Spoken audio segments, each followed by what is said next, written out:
What do you think that is about? You know, because there's a lot of people that have said that Turkey is spending so much money that he's spoiling these guys and they're afraid to lose and that they're fighting safe. Far be it from me to say anything about Turkey, okay? Yes.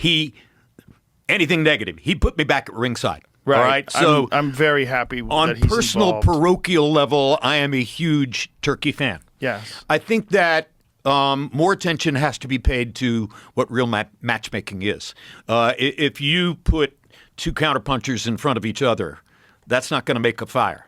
Right. Two attackers, guaranteed fire. Right. An attacker versus a counterpuncher, that can also be really good. Some of the greatest fights ever have been attacker against counterpuncher. But So you think it's a matchmaking issue? I believe it was. That Yeah. night you had too many instances where two counterpunchers were standing in front of each other and waiting for the other guy to move. I also think that Rolly Romero very intelligently beefed up, put on strength, and went into the fight with Garcia with a defensive frame of mind. I'm going to take the air out of this balloon. I'm going to slow the punch rate down. I'm going to land selectively when I want to. And I'm not going to allow him to ever land a left hook.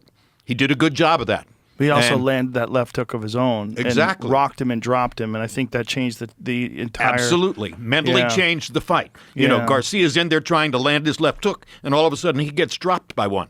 That's got to affect your mentality. What did you think about Devin Haney's performance? Because I felt like that was an example of a guy like coming off of the Ryan Garcia fight where he got dropped multiple times. He needed to put on a show, and he didn't. He just looked different. Yeah. If you go back to him versus Lomachenko. Of course, there's a lot of months in between.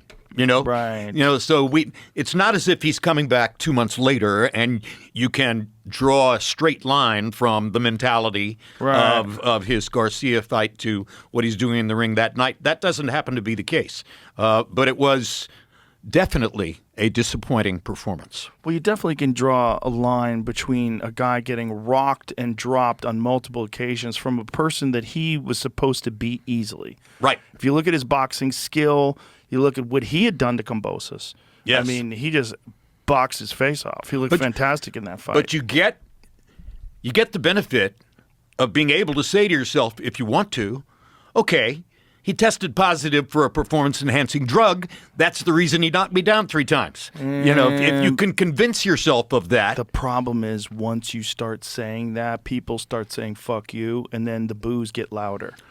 I'm talking about saying it to yourself. You can't say it to yourself. I'm not talking about saying it in But public because here's the you thing, are 100% correct about saying it in No public. one says anything to themselves anymore. If you say something publicly, the whole world responds now. It's not like a guy living in 1976. This is the different world we're living in. Tell me about it. I'm sitting here on the Joe Rogan Experience with the possibility that 19 million people are are listening to me. I'm sure I've made a mistake or two. Well, we both did. Yeah. That's part of the fun. Just don't read the comments. That's the key.